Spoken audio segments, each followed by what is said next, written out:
ассалому алайкум бирандагони гиромӣ, барномаи иттилоотии ахборҳои телевизиони тоҷикистон мустақиман манзуратон мегардонем. дар студия Наргиз Шарифзода. солҳои охир хатарҳои терроризму экстремизм дар ҷаҳон бештар шуда ба оромию суботи кишварҳо таҳдидҳои ҷиддӣ эҷод менамоянд. ҷумҳурии тоҷикистон ба хотири пешгирӣ аз оқибатҳои номатлуби зуҳуроти терроризм иқдомоту ташаббусҳои судмандро амалӣ намуда, тамоми давлатҳои ҷаҳонро ба ҳамкории дастаҷамъона ҷиҳати муқовимат бо терроризму экстремизм даъват менамояд. тафсилоти бештари ин мавзӯъ дар гузориши Нуриддини Қурбон. терроризм ва экстремизм ба амнияти сайёра хатарҳои фалокатбор дошта аз ҷониби гурӯҳҳои тунраву ифродгаро сол то сол ҷангу низоъ ва қатлу куштори одамони бегуноҳ дар бисёре аз кишварҳои ҷаҳон афзоиш ёфтааст. муборизаи беамон бар зидди терроризму экстремизм ки он дар заминаи хурофоту ифродгароӣ ва надоштани саводи кофӣ ба миён меояд, ҳамгироии кишварҳоро дар арсаи байналмилалӣ тақозо мекунад. ҷумҳурии тоҷикистон ба сифати кишвари пешоҳанг ва ташаббускор дар хатти аввали мубориза ба хатари ифродгароиву терроризм қарор дошта, на танҳо минтақа, балки қаламравҳои фаротар аз онро аз оқибатҳои фалокатбори ин зуҳуроти номатлуб ҳимоя мекунад. имрӯз созмону гурӯҳҳои ифротиву террористӣ зимни роҳандозии ҳадафҳои нопоки худ аз зарфиятҳои технологияи иттилоотии пешрафта фаровон истифода бурда, баъзе аз ҷавонони сустиродаро ба доми худ кашида, ғаразу мақсадҳои нопоки худро пиёда месозанд. асосгузори сулҳу ваҳдати миллӣ, пешвои миллат, президенти ҷумҳурии тоҷикистон дар масъалаи мубориза бо терроризм ва экстремизм аз минбарҳои хеле баланд ва бо нуфузи ҷаҳонӣ мавқеи тоҷикистонро дар ин самт хуб баррасӣ мекунанд. мавқеи тоҷикистонро дар ин самт хуб нишон медиҳанд ки тоҷикистон ба сифати яке аз давлатҳое маҳсуб меёбад ки мубориза бо терроризм ва экстремизмро дар сиёсати давлатии худ маҳаки асосӣ қарор додааст. аз огоҳ набудан, аз надонистани паёмадҳои бади ана ҳамин терроризм ва экстремизм метавонанд ки ба ҳар гуна ҳизбу ҳаракатҳои хусусияти террористиву экстремистӣ дошта шомил шуда бошанд. дар тоҷикистон дар натиҷаи такмили ба тадриҷи қонунгузорӣ ва татбиқи барномаву стратегияҳои миллии заминаи сиёсати мақсаднок ва ҳамоҳангшудаи давлатӣ барои муқовимат ба терроризму ифродгароӣ гузошта шуда, дар ин самт тадбирҳои саривақтӣ роҳандозӣ карда мешавад. яке аз онҳо стратегияи муқовимат ба экстремизм ва терроризм дар ҷумҳурии тоҷикистон барои солҳои 2021-2025 ба шумор меравад. бояд гуфт ки ифродгароиву терроризм бо тамоми зуҳуроти зишти худ ба миллат, дину мазҳаб ва шаҳрвандӣ рабте надорад. ҳукумати ҷумҳурии тоҷикистон дар масъалаи пешгирии ҷавонон аз шомилшавӣ ба ҳизбу ҳаракатҳои террористӣ ва экстремистӣ корҳои хеле судмандро анҷом дода истодааст. имрӯз ҷавонон ки беш аз 70% аҳолии кишварро ташкил медиҳанд, дар маркази таваҷҷӯҳи давлату ҳукумат қарор доранд. ҷавонони моро ҳушдор медиҳад ки худшинос бошанд, худогоҳ бошанд ва бо донишу хиради азалӣ ва фарҳанги пурғановате ки аз гузаштагони мо мерос мондааст, тавонанд ки дар маҳкум кардани он тавонанд ки ба наслҳои баъди як ҷумҳурӣ, як ҷомеаи орому солимро ба мерос гузошта бошем. афзоиши ҷиноятҳои хусусияти экстремистӣ дошта ба вусъат ёфтани терроризми байналмилалӣ, фаъолшавии унсурҳои тунраву ифродгаро, ҷалби баъзе аз ҷавонон ба сафи созмонҳои экстремистиву террористӣ ва иштироки онҳо дар низоъҳои мусаллаҳонаи давлатҳои хориҷӣ мусоидат менамояд.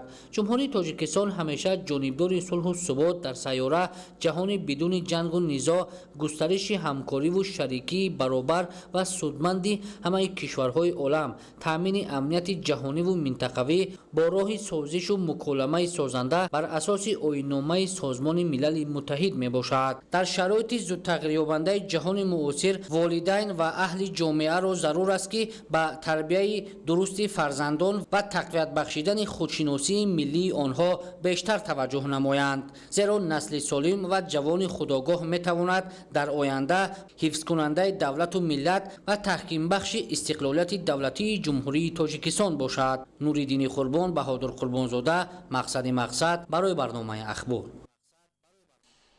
айни замон дар шаҳри Душанбе бунёду навсозӣ зиёда аз 400 иншоот дар асоси нақшаи муосири шаҳрсозӣ идома дорад.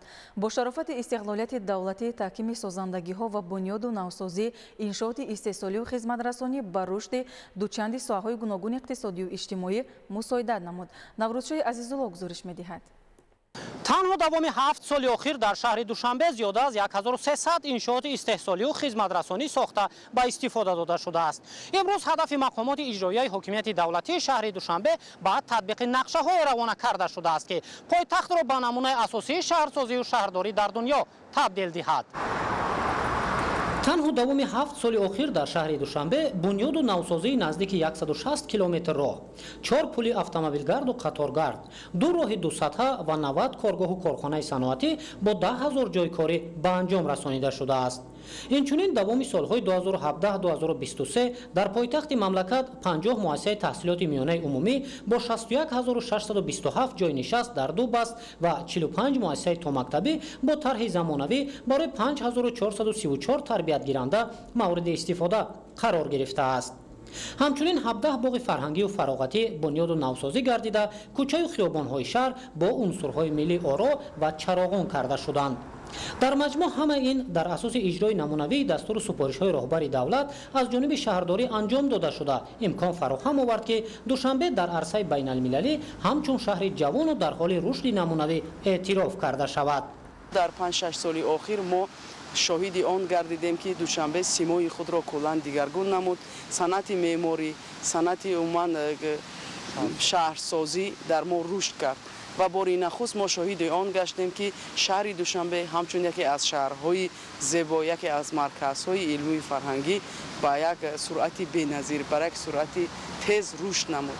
айни замон бошад дар доираи 4 ҳадафи стратегии ҳукумати ҷумҳурии Тоҷикистон раванди созандагиҳо дар асоси нақшаи муосири генералии шаҳри Душанбе ҷараён дорад. амалишавии нақшаҳо рушди дучанди соҳаҳои саноат, маорифу тандурустӣ, нақлиёт, кишоварзӣ ва дигар самтҳоро таъмин мекунад. имрӯз ҳадафи шаҳрдорӣ ба он равона карда шудааст, ки Душанбе ҳамчун пойтахти ҷумҳурии Тоҷикистон симо ва оинаи давлату миллати кӯҳанбунёди тоҷикро бо таҷассуми маърифати баланди миллати давлатсозу давлатдор нишон диҳад. чун ман тӯли 10 сол боз сокини ҳамин пойтахт ҳастам ва пеш аз ин низ ба шаҳри Душанбе ман ташриф меовардам. айни ҳол он Душанберо ман ончунон мебинам, ки солҳои қаблӣ тасаввураш мекардам. солҳои қаблӣ ба шаҳрҳои дигар дида ҳавас мекардам ва имрӯз ин ормони маро шаҳри Душанбе шикаст, зеро ҳамакнун ман ҳамчун пойтахти зебо, ҳамчун пойтахти пешрафта, ҳамчун пойтахти дорои шароитҳои хуб ҷаҳони муосир дида метавонам. ҳоло шаҳри Душанбе дар марҳилаи инкишофи бемайлон ва рушди бесобиқа қарор дорад. айни замон дар доираи омодагиҳо ба ҷашни 35-солагии истиқлоли давлатӣ бунёди тақрибан 400 иншоот ҷараён дорад, ки ин дар мамлакат намунавӣ баҳогузорӣ мегардад. татбиқи сиёсати роҳбари давлат аз ҷониби раиси шаҳри Душанбе муҳтарам Рустами Эмомалӣ таҳкими созандагиҳо ва рушди қалби Тоҷикистони соҳибистиқлолро таъмин кардааст.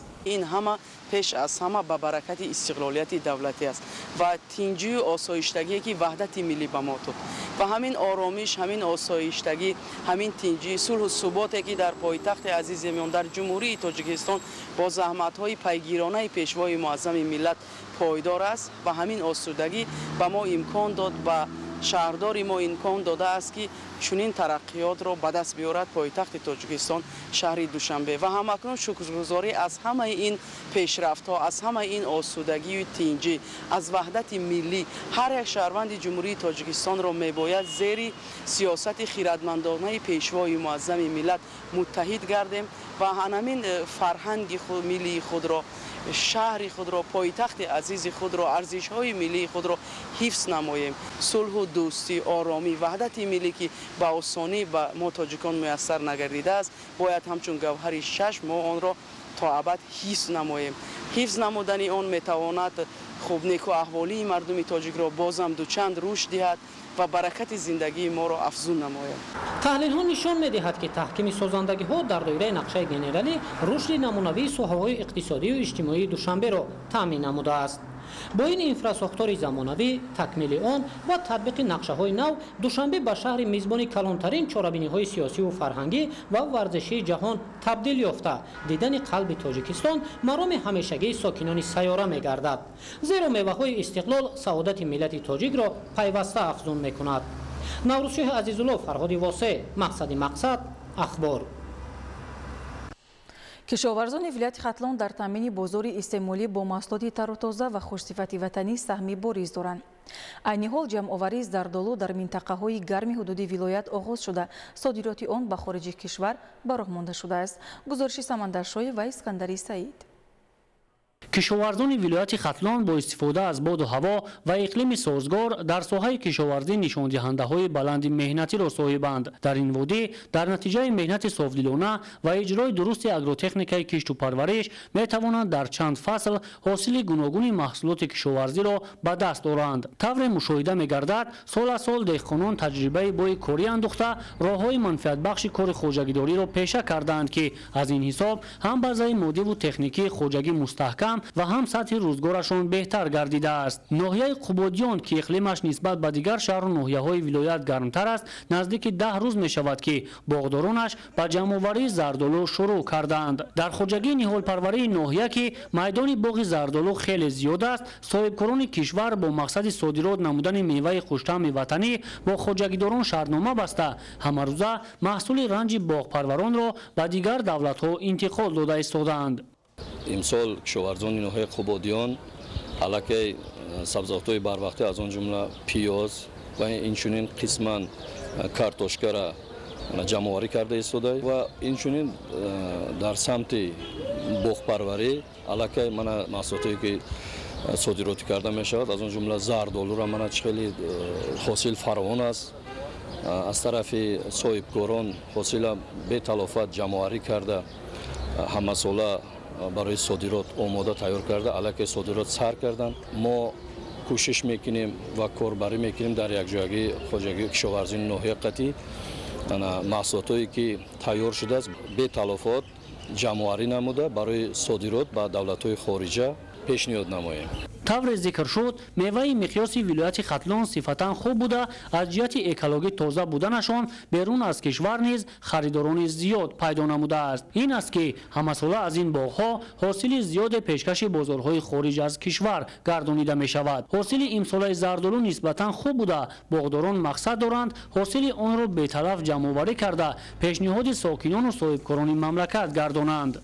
امروز خود در حدود جماعت دهات 20 سالگی استقلال ناحیه قبادیان جمع‌آوری زردآلو آغاز شده است و همه روزا صاحبکارا آمده از سر زمین محصولات زردآلو را خریداری نموده به دیگر دولت‌ها صادرات کرده ایستاده است.